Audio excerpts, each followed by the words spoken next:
Je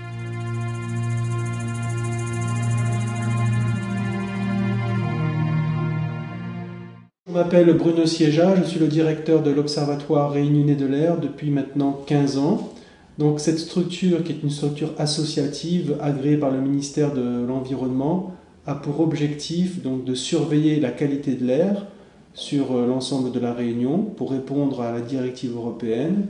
d'informer la population et de prévenir les autorités compétentes, notamment la préfecture, lorsqu'il y a des problèmes de pollution. Voilà. Donc on a une quinzaine de stations de surveillance qui sont réparties sur l'ensemble du territoire,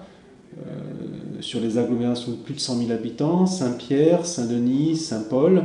autour des centrales thermiques de Bois-Rouge, du Gol et de la possession EDF, et autour du volcan,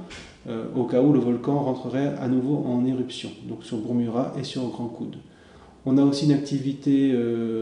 d'air intérieur, donc on surveille la qualité de l'air intérieur dans l'objectif effectivement de comprendre l'exposition de la population. Depuis 14 ans de données maintenant, on a une qualité de l'air sur la Réunion qui est correcte, qui est même bonne, hormis quelques points où il faut être vigilant, notamment autour des centrales thermiques, mais les centrales thermiques, les industriels jouent leur rôle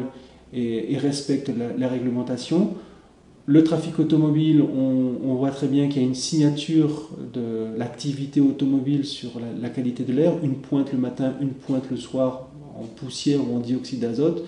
Néanmoins, on a les alizés qui soufflent et la qualité de l'air est bien bonne et les concentrations sont bien en deçà des normes réglementaires. Une autre activité que j'ai oublié de dire également, c'est la surveillance des pollens et des moisissures que l'on a fait pendant 3 ans sur Saint-Pierre et sur Saint-Paul et sur Saint-Denis, et qui permet d'avancer sur cette problématique-là, notamment la problématique allergique, asthmatique.